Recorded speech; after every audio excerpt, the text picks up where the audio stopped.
एक गुरु आखिर कैसे इतना घिनौना काम कर सकता है, ये यकीन से परे है। अभी अभी एक किन्नर ने संदीप घोष को लेकर बहुत बड़ा खुलासा किया है और ये खुलासा ऐसा है जिसे सुनकर सबके होश उड़ गए। एक किन्नर कैमरे पर आई और उसने संदीप घोष के बारे में जो बातें बताई हैं, उसने बड़े बड़े अधिकारियों के कान खड़े कर दिए हैं। कैसे संदीप घोष इंटरनेट से फोन नंबर चुराकर किन्नरों को कॉल करता था और कैसे उन्हें अपने डेरे पर बुलाता था, कैसे रात भर उन पर जुल्म ढाया जाता था। एक एक चीज बताएंगे, लेकिन उससे पहले अगर आप भी चाहते हैं कि डॉक्टर बिटिया को न्याय मिले और दोषियों को कड़ी से कड़ी सजा मिले, तो वीडियो को लाइक करके कमेंट बॉक्स में वी वांट जस्टिस जरूर लिखिए और चैनल को सब्सक्राइब भी कर लीजिए, ताकि इस केस से जुड़ी हर अपडेट हम आप लोगों तक पहुंचाते रहे। आर.जी.कर मेडिकल कॉलेज के प्रिंसिपल संदीप घोष को रेप के आरोप में भी गिरफ्तार किया गया है। सीबीआई ने पहले उन्हें भ्रष्टाचार के आरोप में पकड़ा था। छानबीन में नए तथ्य सामने आने के बाद अब उन्हें रेप केस में भी औपचारिक तौर पर गिरफ्तार कर लिया गया है। इससे उनकी दिक्कतें और बढ़ गई हैं। अब संदीप घोष पर एक और संगीन आरोप लगाया गया है। आर.जी.कर मेडिकल कॉलेज के पूर्व प्रिंसिपल पर किन्नरों का शोषण करने का आरोप लगाया गया है। आरोप है कि वह किन्नरों का फोन नंबर इकट्ठा करते थे और फिर उन्हें अपने कमरे पर बुलाकर रात भर रखते थे। संदीप घोष के पीड़ितों ने सीबीआई में शिकायत करने की बात भी कही है। न्यूज 18 के एक आर्टिकल के अनुसार संदीप घोष मुर्शिदाबाद में रहते हुए सोशल मीडिया के जरिए कई ट्रांससेक्सुअल और ट्रांसजेंडर का फोन नंबर इकट्ठा करता था। आरोप है कि इसके बाद वह उन लोगों को कॉल करके अपने आवास पर बुलाता था। इसके बाद रात भर उनके साथ गंदा काम किया जाता था। बता दें कि यह खुलासा ऐसे समय हुआ है जब सीबीआई ने उन्हें सबूत मिटाने के मामले में गिरफ्तार किया। आर.जी.कर हॉस्पिटल भ्रष्टाचार मामले में संदीप घोष की पहली बार गिरफ्तारी हुई थी। वहीं शनिवार को सीबीआई ने रेप और हत्या के मामले में आर.जी.कर के पूर्व प्रिंसिपल संदीप घोष को गिरफ्तार कर लिया है। अब संदीप घोष के खिलाफ एक के बाद एक गंभीर आरोप लग रहे हैं। इस बार संदीप घोष के खिलाफ और भी गंभीर आरोप लगा है। बता दें कि संदीप घोष कुछ समय तक मुर्शिदाबाद मेडिकल कॉलेज अस्पताल के आर्थोपेडिक विभाग में कार्यरत थे। उस समय यह आरोप लगा था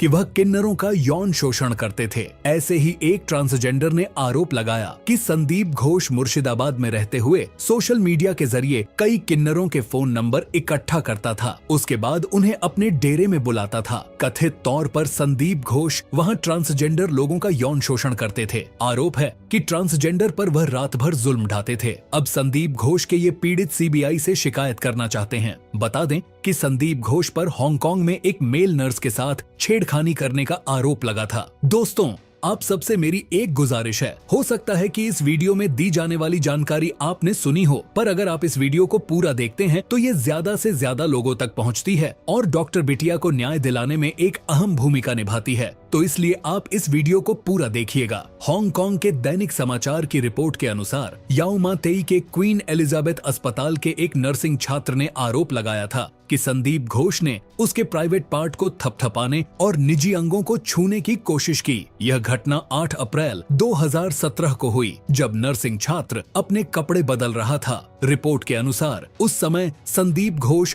हांगकांग में एक क्लिनिकल अटैचमेंट प्रोग्राम में हिस्सा लेने के लिए गए थे। नर्सिंग छात्र ने अदालत को बताया था कि संदीप ने उसे अश्लील तरीके से छुआ और पूछा, क्या तुम्हें यह पसंद है? हालांकि घोष ने तर्क दिया था कि उसने गलती से पुरुष छात्र के कूल्हे को छू लिया था और कहा कि यह घटना एक गलतफहमी थी। वहीं दूसरी तरफ कोलकाता के आर.जी.कर मेडिकल कॉलेज और अस्पताल के पूर्व प्रिंसिपल संदीप घोष पर भ्रष्टाचार का खुलासा करने वाले अख्तर अली ने अब एक बार फिर चौंकाने वाले खुलासे कर दिए हैं। संदीप घोष पर भ्रष्टाचार का खुलासा करने वाले अख्तर अली ने अपने आरोपों में कहा कि संदीप ने 15 जूनियर डॉक्टरों का एक गैंग बनाया था जो वसूली करता था। इस गैंग के सदस्य गेस्ट हाउस में लड़कियां लाते थे, वहां रंगीन महफिल सजती थी और शराब परोसी जाती थी। आर.जी.कर मेडिकल कॉलेज के पूर्व प्रिंसिपल डॉक्टर संदीप घोष अस्पताल का बायोमेडिकल वेस्ट का अपने अधिकारी के माध्यम से बांग्लादेश तस्करी करवाता था। पता चला है कि वह रिसाइकल होकर बाजार में आ जाता था। संदीप घोष हर टेंडर पर 20% का कमीशन लेता था। उन्होंने सवाल उठाया, अगर दाल में कुछ काला नहीं था तो जूनियर डॉक्टर की हत्या वाली जगह पर उस दिन डॉक्टर देबाशीष सोम क्या कर रहे थे? संदीप ने अस्पताल में अनैतिक काम करने के लिए 15 जूनियर डॉक्टरों का एक गैंग बनाया हुआ था, जो विद्यार्थियों को पास फेल करने के एवज में पैसे वसूलता था। कॉलेज के विद्यार्थियों पर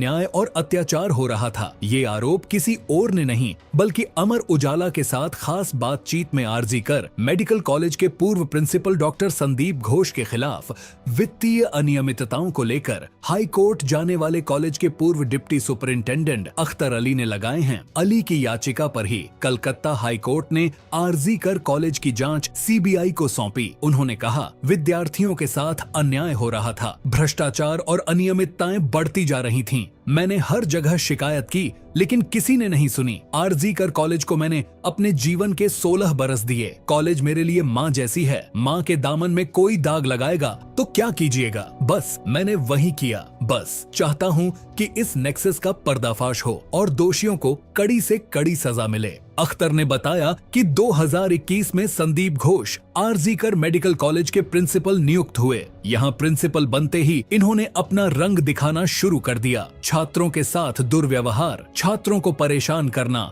उनका उत्पीड़न करना शुरू कर दिया। छात्रों ने इनका विरोध किया और इनके खिलाफ धरना प्रदर्शन किया। छात्रों ने इनको मारने के लिए भगाया लेकिन पुलिस ने इनको बचा लिया। इसके बाद वे 1 महीने के लिए छुट्टी पर चले गए। उन्होंने कहा, जो छात्र इनकी बात नहीं सुनते थे उनको फेल करते थे, लड़कियों को भी परेशान करते थे। इसके साथ ही समय के साथ उनका भ्रष्टाचार भी बढ़ता गया। जब मुझे पता चला तो मैंने वहाँ के वरिष्ठ अधिकारियों को इसकी जानकारी दी, स्वास्थ्य विभाग को इसकी जानकारी दी, लेकिन कोई एक्शन नहीं हुआ। उन्होंने कहा, इसके बाद उन्होंने मजबूर होकर जुलाई 2023 को विजिलेंस कमीशन को लिखित शिकायत की और सारे सबूत भी दिए। भ्रष्टाचार निरोधक विभाग में भी शिकायत की। इसके बावजूद भी उनके खिलाफ कोई कार्रवाई नहीं हुई, बस उनका तबादला ही हुआ और 24 घंटे के अंदर वह आदेश वापस हो गया और फिर से वो प्रिंसिपल बनकर बैठ गए। इसके बाद उन्होंने मुझे परेशान करना शुरू कर दिया। मेरा ट्रांसफर हो गया, मैं दूसरी जगह चला गया। उन्होंने बताया कि संदीप घोष के भ्रष्टाचार और वित्तीय अनियमितताओं को लेकर कई जगह दरवाजा खटखटाया लेकिन कोई सुनवाई नहीं हुई। आखिरकार आरजी कर मेडिकल की घटना के बाद 16 अगस्त को होम विभाग एक एसआईटी का गठन करती है और आदेश देती है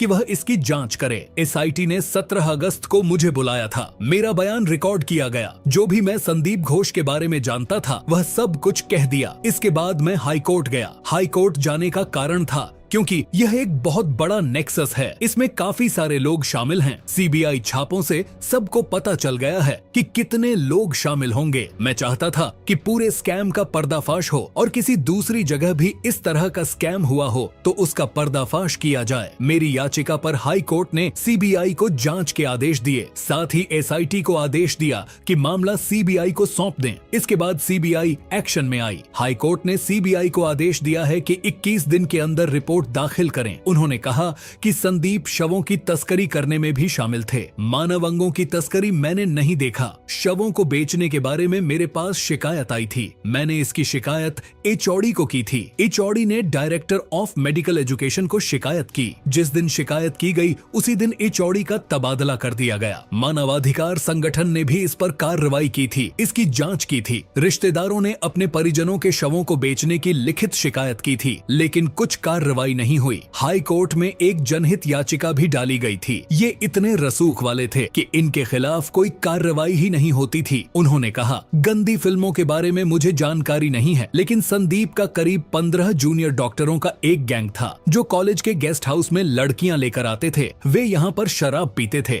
बाहर से भी कुछ लोग आते थे। उनके लिए रंगीन महफिलें सजती थीं। यहाँ पर उनको शराब परोसी जाती थी। यही गैंग विद्यार्थियों को पास फेल करता था, फिर उनसे पैसे वसूलता था, विद्यार्थियों को अनैतिक काम करने के लिए मजबूर करता था। गेस्ट हाउस में सीसीटीवी कैमरे लगे थे। मैंने जब सीसीटीवी कैमरे नहीं देखे तो इसके खिलाफ आवाज उठाई। अख्तर ने खुलासा किया कि यह कोई छोटा भ्रष्टाचार नहीं है, यह काफी लंबा और बड़ा भ्रष्टाचार है। सीबीआई जांच चल रही है। जब वह रिपोर्ट जमा करेगी तो वास्तविक पता चलेगा। उन्होंने लाखों का नहीं करोड़ों करोड़ों का घोटाला किया है। जैसे एक वाटर प्यूरिफाई एक्वागार्ड जो करीब 15,000 में आता है, उन्होंने एक एक एक्वागार्ड 42 हजार रुपए में लगवाया। जो भी सामान आता वह निश्चित सप्लायर से ही आता था। उन्होंने 2 रुपए की चीज का भुगतान 10 रुपए में किया। यह तो सरकारी पैसों का गलत उपयोग करना हुआ। देश की जनता का पैसा, हमारे टैक्स का पैसा जो हम पेट काट काट कर देते हैं, क्या इस उम्मीद के साथ कि इन जैसे लोग उसका गलत इस्तेमाल करेंगे। मैं अब यह लड़ाई छोड़ नहीं सकता। मैं यह लड़ाई देश के बच्चों के लिए और भविष्य के लिए लड़ रहा हूँ। मेरा यूनियन और शिक्षा मंत्री से निवेदन है कि ऐसी टास्क फोर्स बनाई जाए जो कॉलेजों में इस तरह के काम हो रहे हैं उनका पर्दाफाश करे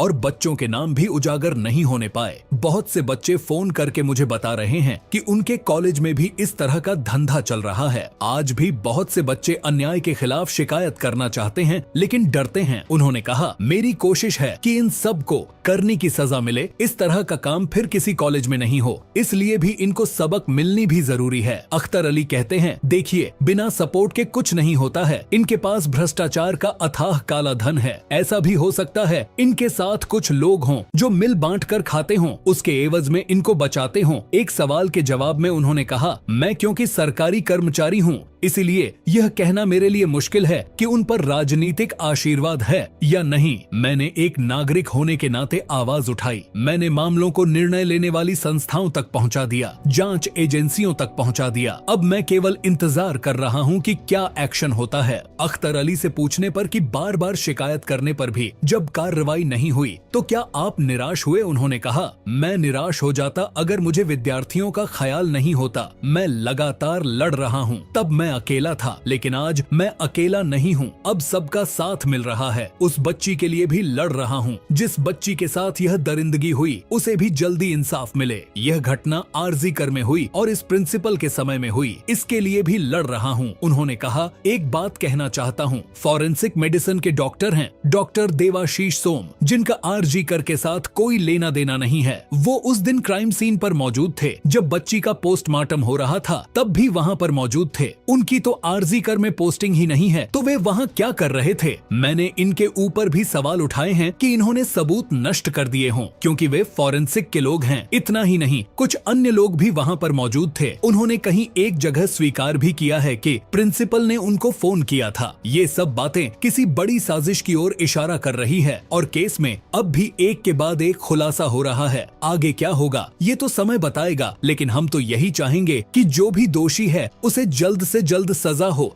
जल्द मिलेंगे अगली वीडियो में, तब तक के लिए आप अपना ख्याल रखिए। बहुत बहुत धन्यवाद।